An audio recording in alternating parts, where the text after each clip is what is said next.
devotion to duty or courage as of special significance to the army. सेना दिवस के शुभ अवसर पर भारतीय सेना के सभी रैंक्स, भूतपूर्व सैनिकों, वीर नारियों, परिवारों, विदेशी दूतावास के प्रतिनिधियों, उपस्थित अतिथिगण और मीडिया जगत के साथियों को तहे दिल से मेरी हार्दिक शुभकामनाएं और जय हिंद। पिछला वर्ष सेना के लिए अत्यंत चुनौतीपूर्ण रहा। उत्तरी सीमाओं पर चीन के साथ चल रहे घटनाक्रम से आप परिचित हैं। स्थिति को नियंत्रण में रखने के लिए दोनों देशों के बीच सीनियर मिलिट्री कमांडर्स की हाल में ही 14वीं दौर की वार्ता संपन्न हुई है। अलग अलग स्तर पर संयुक्त प्रयासों से कई इलाकों से डिसएंगेजमेंट हो चुका है। ये अपने आप में एक सकारात्मक कदम है। म्यूचुअल और इक्वल सिक्योरिटी के सिद्धांत पर मौजूदा स्थिति का हाल निकालने के लिए हमारे प्रयास जारी रहेंगे। देश की रक्षा में बर्फीली चोटियों पर तैनात हमारे सैनिकों का मनोबल आसमान छू रहा है। हमारा धैर्य हमारे आत्मविश्वास का प्रतीक है, लेकिन कोई भी इसकी परीक्षा लेने की गलती ना करे। हमारा मैसेज क्लियर है। भारतीय सेना सीमाओं पर एक तरफा यथास्थिति को बदलने की किसी भी कोशिश को सफल नहीं होने देगी। नियंत्रण रेखा पर स्थिति बीते साल की तुलना में बेहतर है। पिछले वर्ष फरवरी में हुई डीजीएमओस के बीच अंडरस्टैंडिंग के बाद सीज फायर वायलेशंस पर काफ़ी हद तक रोक लगी गई, लेकिन पाकिस्तान आतंकवादियों को पनाह देने की अपने आदत से लाचार है। सीमा पार प्रशिक्षण शिविरों में तकरीबन 300 से 400 आतंकवादी घुसपैठ करने के अवसर की तलाश में बैठे हैं। सरहद पार से ड्रोन्स द्वारा हथियारों की स्मगलिंग की कोशिश भी जारी है। नियंत्रण रेखा पर हमारे सक्रिय ऑपरेशंस और मजबूत काउंटर इन्फिल्ट्रेशन ग्रिड से घुसपैठ की अनेक कोशिशों को नाकाम किया है। जम्मू और कश्मीर के आंतरिक इलाकों में पिछले 2 सालों से प्रगतिशील सुधार हुआ है। इसके चलते सरहद पार से समर्थित आतंकवादी तंजीमों की कोशिश रही है कि विकास की गति पर रोक डालना, और ये साजिश तेज कर दी गई है। गैर स्थानीय लोगों और गरीब मजदूरों को निशाना बनाना इसी साजिश का हिस्सा है। सिक्योरिटी फोर्सेस के लगातार प्रयासों से हिंसा की घटनाओं में काफ़ी गिरावट आई है।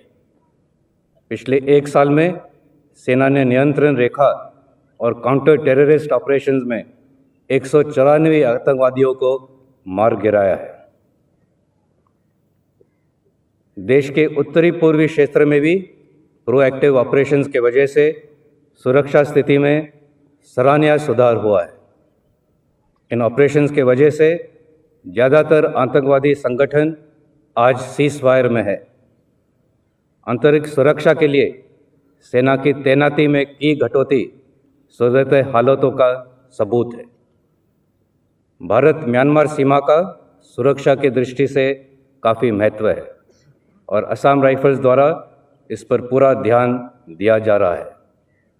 सेना और असम राइफल्स राज्य सरकारों के साथ संयुक्त रूप से देश की एक्ट ईस्ट पॉलिसी को आकार दे रहे हैं। मौजूदा चुनौतियों और भावी खतरों का सामना करने और युद्ध क्षमता बढ़ाने के उद्देश्य से आधुनिकीकरण की दिशा में सेना लगातार ठोस कदम उठा रही है। इमरजेंसी प्रोक्योरमेंट के तहत इन प्रयासों में एक नई तेज़ी आई है। देश के अग्रणी शिक्षा संस्थानों, जिसमें IITs भी शामिल है, के साथ मिलकर उभरती टेक्नोलॉजीज़ जैसे कि artificial intelligence, blockchain, quantum computing, unmanned systems, directed energy weapons और स्वान ड्रोन्स के क्षेत्रों में काम तेज़ी से आगे बढ़ रहा है। आधुनिकीकरण के ये प्रयास के साथ साथ इंफ्रास्ट्रक्चर, जिसमें बॉर्डर रोड्स, टनल्स और अंडरग्राउंड स्टोरेज भी शामिल है, इसमें भी निरंतर सुधार हो रहा है। ये अपने आप में एक बड़ी उपलब्धि है। सेना के आधुनिकीकरण के ये प्रयास देश के आत्मनिर्भर भारत का सपने का एक अभिन्न हिस्सा है। मुझे विश्वास है कि इंडस्ट्रीज, MSMEs और एकेडमिया के साथ मिलकर हम एक आत्मनिर्भर सेना का विकास कर पाएंगे। राष्ट्रीय सहयोग राष्ट्रीय सुरक्षा की दृष्टि से एक बेहद महत्वपूर्ण क्षेत्र है। भारतीय सेना अपने ऊंचे दर्जे की ट्रेनिंग और प्रोफेशनलिज्म के लिए विश्व भर में मानी जाती है। इसी के कारण सेना के साथ ऑपरेशनल ट्रेनिंग के लिए काफ़ी देशों के प्रस्ताव लगातार आते रहते हैं। आज सेना 110 देशों के साथ रक्षा सहयोग में जुड़ी है। वर्ष 2021-22 में मित्रों देशों के 3,300 से ज़्यादा ट्रेनीज को प्रशिक्षण दिया जा रहा है। कोविड महामारी के दौरान पड़ोसी देशों के साथ हमारी आपसी सहयोग और भी बढ़ा है।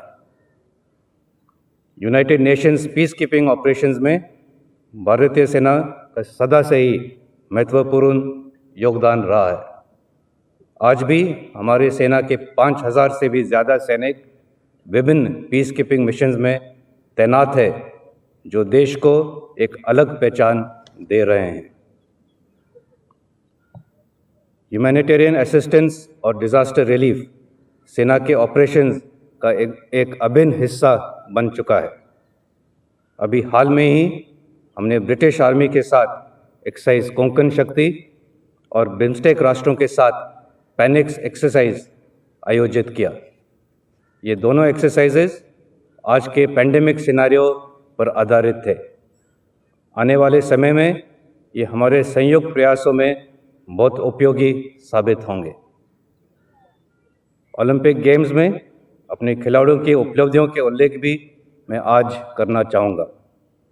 इस बार पहले की तुलना में हमने सबसे ज़्यादा 16 खिलाड़ियों ने 6 डिसिप्लिन्स में हिस्सा लिया और देश को एथलेटिक्स में पहला स्वर्ण पदक दिलवाया। भारतीय खेल इतिहास में ये एक स्वर्णिम क्षण है। सेना ने महिलाओं को समान अवसर देने की दिशा में महत्वपूर्ण कदम उठाए हैं। अब विमेन ऑफिसर्स भी सेना में ऊंचे रैंक्स हासिल करके बड़े जिम्मेदारियां निभा सकेंगी। यहाँ मैं ये भी बताना चाहूँगा कि नेशनल डिफेंस एकेडमी में इस वर्ष विमेन कैडेट्स को शामिल करने की तैयारियां जोरों से चल रही हैं।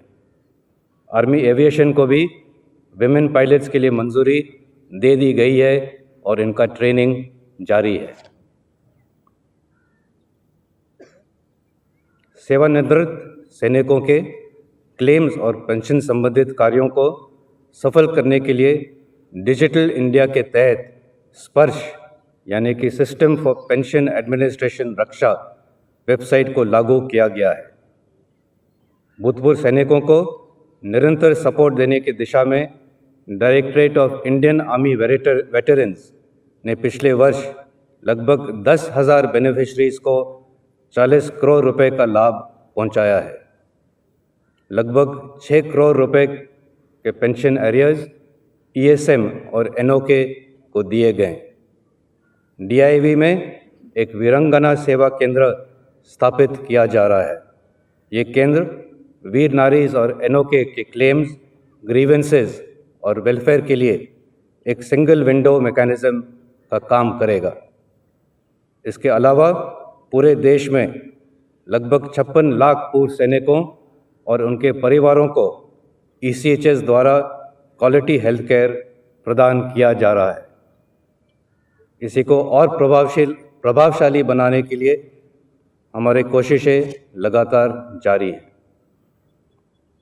मेरा आज का संबोधन भारतीय नौसेना और भारतीय वायुसेना के योगदान और सपोर्ट की सराहना किए बिना अधूरा रहेगा। मुझे पूर्ण विश्वास है कि आने वाले समय में तीनों सेनाएं संयुक्त रूप से ऑपरेशंस को अंजाम देकर युद्ध क्षेत्र में देश को विजयी बनाएगी। इसी उद्देश्य से थिएटराइजेशन पर काम एक समयबद्ध प्लान के अनुसार चल रहा है। इससे संबंधित आने वाले समय में कई ट्रांसफॉर्मेशनल बदलाव आपको देखने को मिलेंगे। अंत में मैं आप सभी से कहना चाहूँगा कि कोविड महामारी आज भी एक बड़ी चुनौती है। फोर्स प्रिजर्वेशन के जो कदम हमने 2 साल पहले उठाए थे, उसी के वजह से न केवल हम अपने आप को बचा सके, बल्कि सीमाओं पर आए खतरों का भी मुंह तोड़ जवाब दे पाए। अभी भी फोर्स प्रिजर्वेशन का उतना ही महत्व है। हमें अपने अनुशासन और सजगता से इस चुनौती को एक बार फिर हराना है। स्वाधीनता के 75 वर्ष में आज सेना दिवस पर भारतीय सेना एक बार फिर स्वयं को नाम, नमक और निशान के प्रति समर्पित करती है। मुझे पूरा विश्वास है कि देश की रक्षा में भारतीय सेना सदैव अग्रसर रहेगी। धन्यवाद। जय हिंद।